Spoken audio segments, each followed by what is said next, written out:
This damn queer grief perseveres, but you know what? So do I.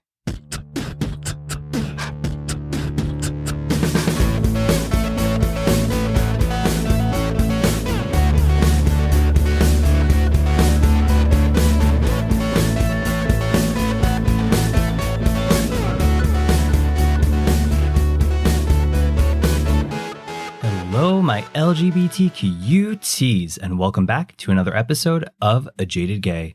I'm Rob Lovelace, and today I am a non-jaded gay because recently I discovered Real Housewives of Miami. I'm a big Real Housewives fan. I just never got around to Miami. Kind of trudged along through the first 3 seasons, but got to season 4, the one that came out, I think it was 2021, and I'm obsessed. I've been binging it nonstop. I'm already almost done with the newest season that just came out, I think last year. Like it went like 2022 to like spring 2023. I don't know, but I am loving it.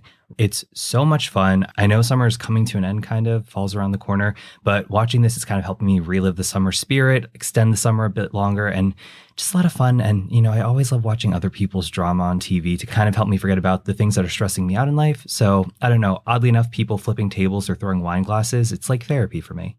Anyway, we are back and we are still talking about grief. You can't escape it, baby. As you remember, last week we talked about grief overall, and I'm going to provide a little bit of a recap on that when we get into today's episode. But then we're going to kind of turn it to focus more on the topic of queer grief, which is a little bit more complex than just regular grief. We'll be going through all that fun stuff. So buckle up. Going to be a little bit of a rough episode, but we need to persevere, keep on chugging along. It'll help us in the long run. And before we do that, let's pull our tarot card.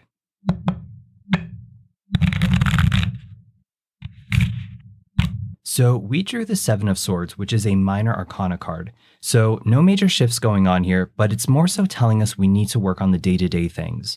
Now, Swords is tied to the element of air, and it's masculine energy, which is very action-oriented. And the suit represents our guiding principles, thoughts, ideas, and how we communicate.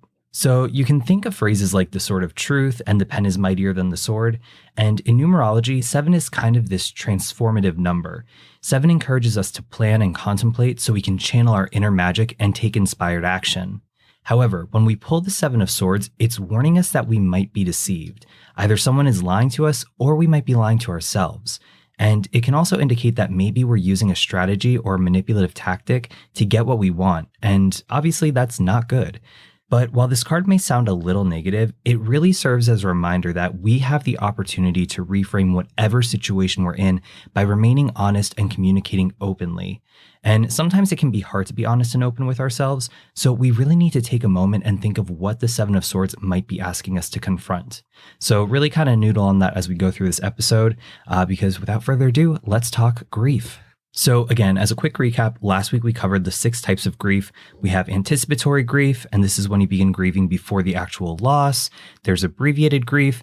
You know, sometimes you can grieve a loss quickly because you've already done a lot of emotional work preparing for that loss, and this can follow anticipatory grief. There's also delayed grief when you won't feel that right away. Inhibited grief, it involves repressing our emotions, which is not uncommon since many of us haven't been taught how to process the confusing emotions that accompany grief.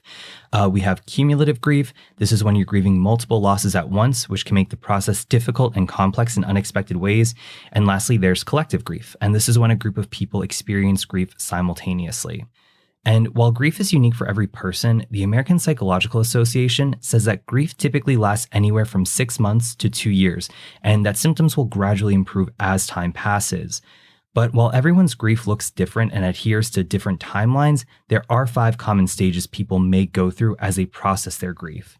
And this 5-stage grief model, not linear at all, and people may not experience all the 5 stages, but they are denial, anger, bargaining, depression, and acceptance.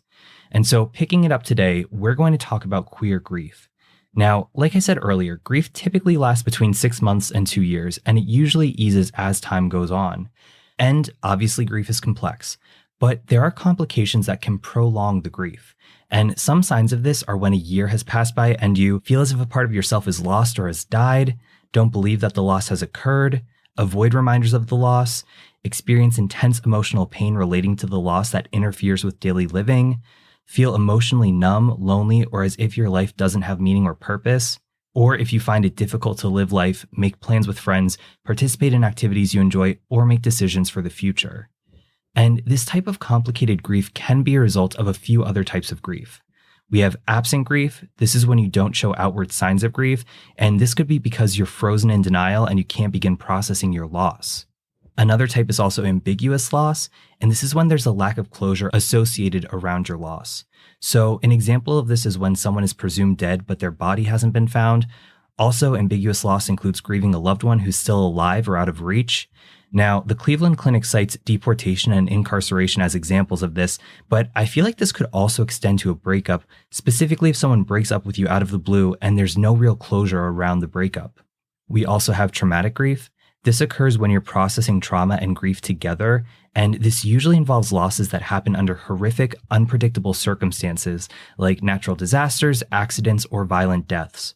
And understandably, this kind of loss can also result in PTSD. And lastly, there's disenfranchised grief. And this is when society doesn't consider a loss worthy of grief. And this can be especially isolating when you're grieving, but others feel it isn't valid. So an example of this would be losing a same-sex partner. And this type of grief also involves deaths that society considers taboo, like deaths from suicide and drug overdoses. And disenfranchised grief is going to launch us into today's topic on queer grief. Now, obviously, grief is a universal human experience that everyone, regardless of gender or sexuality, will face at some point in life. It's inevitable. But, like we talked about last week, how we process grief is unique to each of us. And unsurprisingly, there is a lot of grief involved in the LGBTQ+ experience. Here's a quote from a 2022 article published in the Gay Times titled, "Why Queer People Need to Talk About Disenfranchised Grief." LGBTQ+ people are often familiar with grief. While our lives are filled with joy, possibility, and pride, queer people are often faced with immeasurable amounts of loss. However, because of stigma, prejudice, and discrimination directed towards the LGBTQ+ community, expressing that grief is not always easy. This leads to what is known as disenfranchised grief.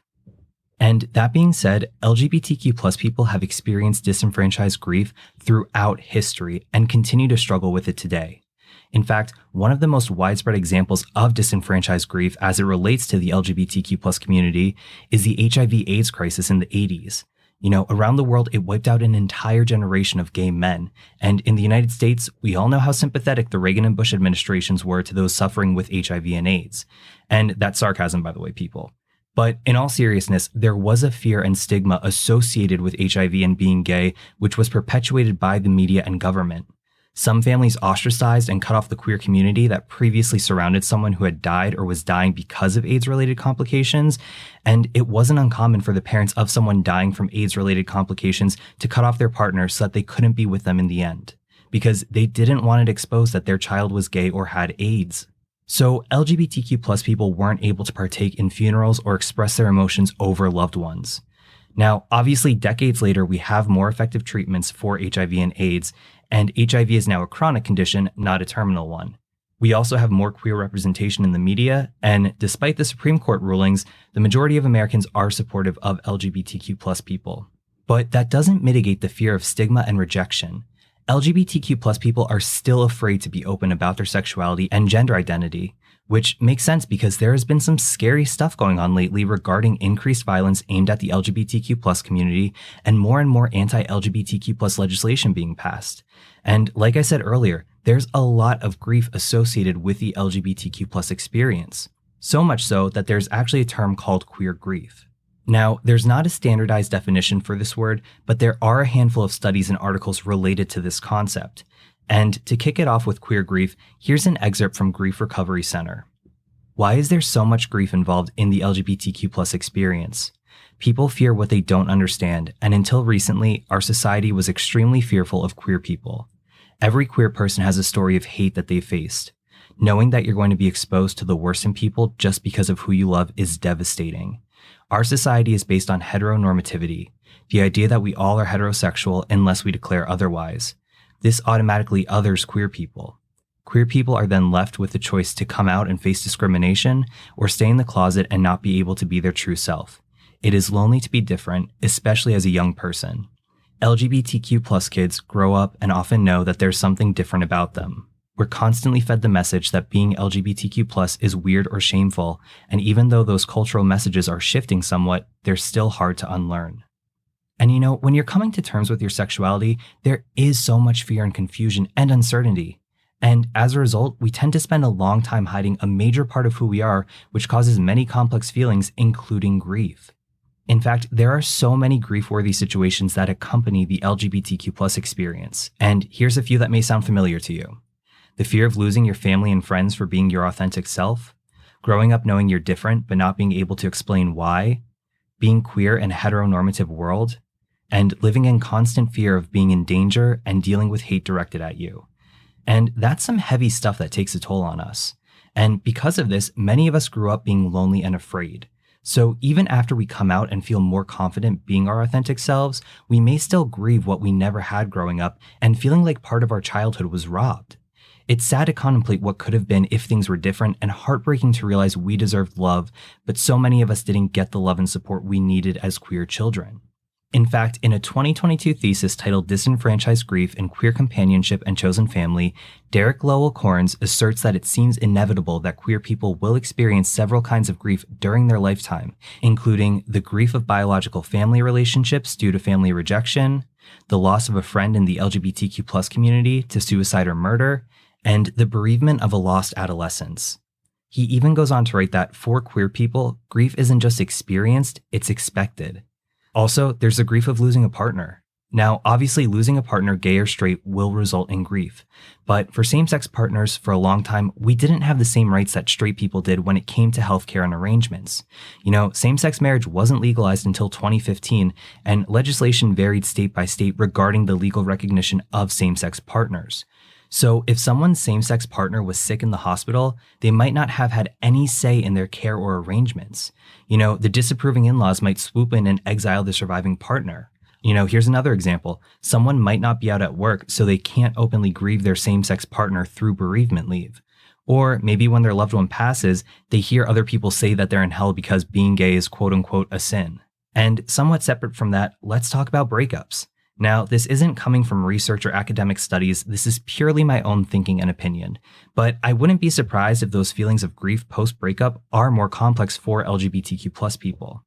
I mean, think about it. For the heteros, finding like-minded straight people are like a dime a dozen. And not to diminish that grief, but I feel like if I were straight, I'd feel a little less hopeless after a breakup. I might have more optimism when it comes to finding a like-minded partner. Plus, you see straight couples everywhere, so those kinds of relationships are reinforced. But for LGBTQ plus people, you're trying to find a like-minded partner in an already very small community.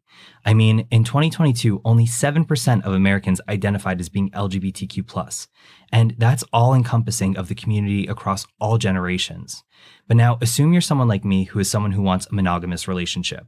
So that 7% goes down, and I'm just making up numbers, but let's say it goes down by 1%. So we're at 6% there. But guess what? I also want to have kids someday. So let's take that down another 1%. So we're at 5% now. But how many of those remaining LGBTQ plus identifying individuals are already in committed relationships? So let's take that down another percent. I'm left with a 4% dating pool. And keep in mind, that's across the country, not even in my own state, let alone city. I've got 4% of people I can try to make it work with. So when a relationship doesn't work out, it can feel even more isolating because you think, oh my God, I really got along with this person and it didn't work out and I have such a limited dating pool. So am I ever going to find that person for me? And I think I might have brought this up in a past episode, but my straight friends think it's weird that LGBTQ plus people sometimes stay friends with their exes. But again, you have such a small pool of like-minded people that you get along with, so even if something doesn't work out romantically with someone, you may want to stay friends with them just because it can be hard to find your crowd within the community. In fact, going back to Derek Lowell Corn's thesis, he states that the lines of intimacy can be blurred for queer people and that it is common for close friends to be ex-partners, current sexual partners, aromantic or asexual life partners, polyamorous relationships, as well as traditional cis heteronormative roles such as platonic close friends, monogamous unmarried life partners, or traditionally married couples. So there are all these various sources of grief associated with being LGBTQ+ that can create a compounding effect. Here's another excerpt from Grief Recovery Center. Grappling with grief is complicated, heavy work. It can also be complicated by the fact that you might not feel overwhelming grief all of the time. Many LGBTQ+ people have been forced to live in a survival state for so long, they may not have time to look at or process those hard feelings. It's easier to shove them down and keep moving until you get a chance to slow down. When you're grieving, especially when you've been grieving for a lifetime, you won't feel all grief all the time. You'll feel the whole range of human emotions, including grief. It can be hard to tease out what grief is when you've been living with it for so long. Now, obviously, with those different causes of specific grief we mentioned before, there is specific work to do to work through that grief, as complicated as it may be. But let's turn our attention back to that core grief we may still be carrying with us from growing up gay. In June 2023, Adam James Cohen, a licensed psychotherapist, published an article in Psychology Today titled "The Grief in Queer Healing." In it, Cohen writes that, unsurprisingly, we accrue deep wounds of shame for feeling different than what the world told us we should be. In response, many of us hid, denied, were unconscious to, or tried to change who we were, and many of us missed out on meaningful experiences our cisgender straight peers had access to. So, as a result, many of us need to go through a second adolescence in adulthood. And this is important since adolescence is a vital life stage in regards to self and identity development. In addition to physiological maturation, this period in a human's life is marked by immense potential for psychological and social development. And the emergence of sexual and romantic identities is a cornerstone of adolescence development. But for LGBTQ+ people, this experience is complicated by discovering sexual and romantic identities and potentially gender identities that differ from what we were socialized to believe we should inhabit. Because of this, many of us experienced an adolescence marked by significant interruptions to our healthy development, which resulted in missing out on integral psychosocial developmental experiences and suffering from the trauma of chronic shame caused by anti-queerness. And as a result, as LGBTQ+ adults post-coming out, we might feel stunted, underdeveloped, and behind in comparison to our cisgender heterosexual peers. Many of us even express feeling as though we're teenagers when we begin to pursue dating, relationships, and authenticity as adults. So Cohen defines second adolescence as a developmental life stage LGBTQ+ adults move through in adulthood after growing up in an anti-queer world. Essentially, it's a framework for queer healing and liberation that invites understanding the wounding anti-queerness causes for LGBTQ+ people growing up and what we can do about it in adulthood. And to undergo the second adolescence, there are two overarching tasks we need to engage with. First, we must address the experiences our younger selves missed. And we can do this by gaining these missed experiences, like first kisses, dates, relationships, sexual experiences, having our identities be known within important relationships, and authentically dressing and expressing ourselves. And we can also do this by reckoning with what it means to have missed those experiences in our first adolescence, while acknowledging and processing feelings of grief. And second, we must address our internalized anti-queerness. And this involves exploring our exposure to anti-queer messages growing up and how these impacted our younger selves, like the internalization of shame-based beliefs about ourselves, gender, sexuality, and relationships, examining the ways in which these internalized anti-queer beliefs may still be operating within us, dictating decisions we make and feelings we hold about ourselves. And finally, we need to gradually begin the work of unlearning limiting internalized beliefs and inviting ones of affirmation and validation.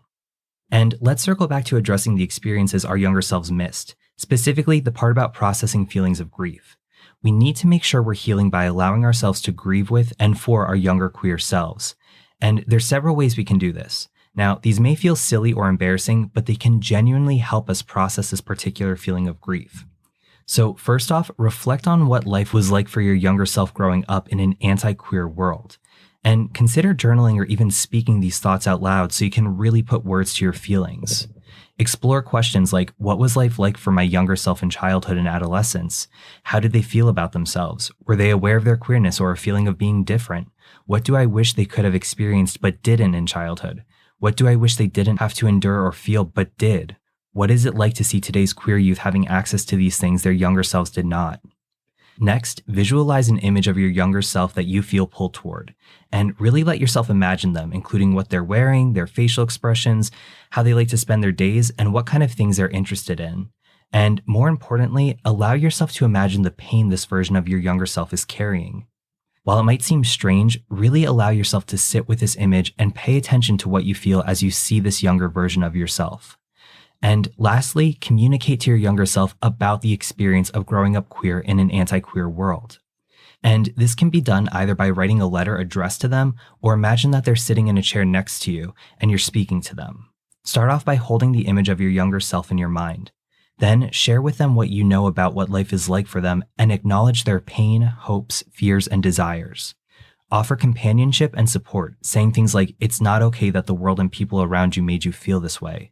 Validate their goodness and that they're enough just as they are. Express what you wish could have been true for them but wasn't. Empathize with your younger self about how sad or unjust it was, like it's unfair that you weren't able to experience this or that. Notice what comes up as you talk to your younger self this way and allow yourself to feel the feelings that come up. And lastly, leave your younger self with parting words. Maybe thank them for talking with you or let them know that you're trying to live a life now that you dreamed of when you were younger. Just tell them whatever feels important in that moment.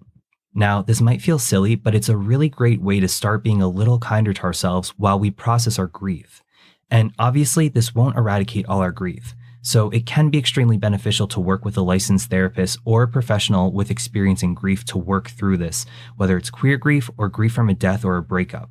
No matter what, it's going to be uncomfortable work, but it's important to do that work so that we can move through grief and make room for the future. And I'm going to close it off with a few words from Cohen. Healing is a process, a gradual unpacking. Start slow and small, and do it for little you. And connecting it back to the tarot, Seven of Swords, when we get this card, it's telling us that we might be deceived. Either someone's lying to us or we're lying to ourselves. And I think for a lot of us growing up queer in an anti-queer world, that's really the case. We receive these negative messages about ourselves.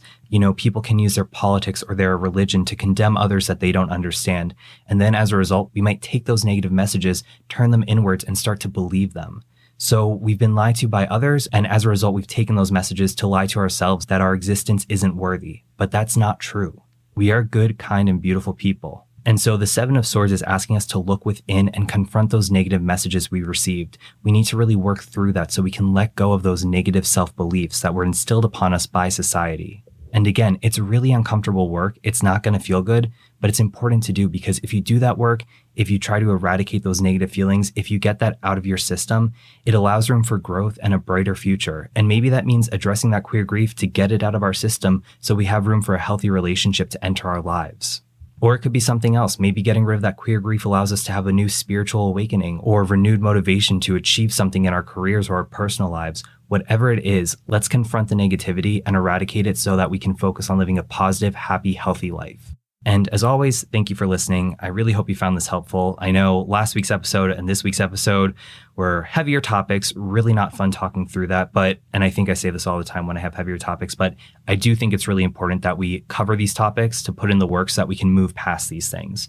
And as always, I'd love to hear your feedback. So feel free to reach out to me. Let me know your thoughts or questions, rob@ajadagay.com.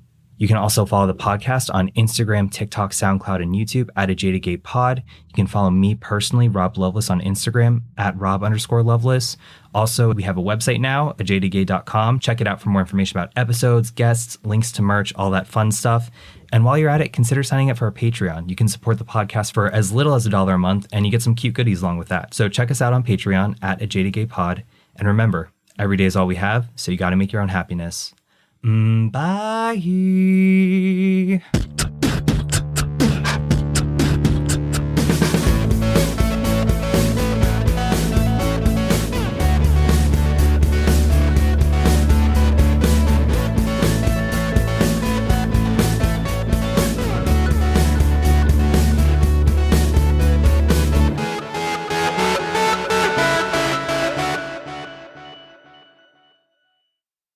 And the suit represents our guiding principles, thoughts, ideas, and how we communicate.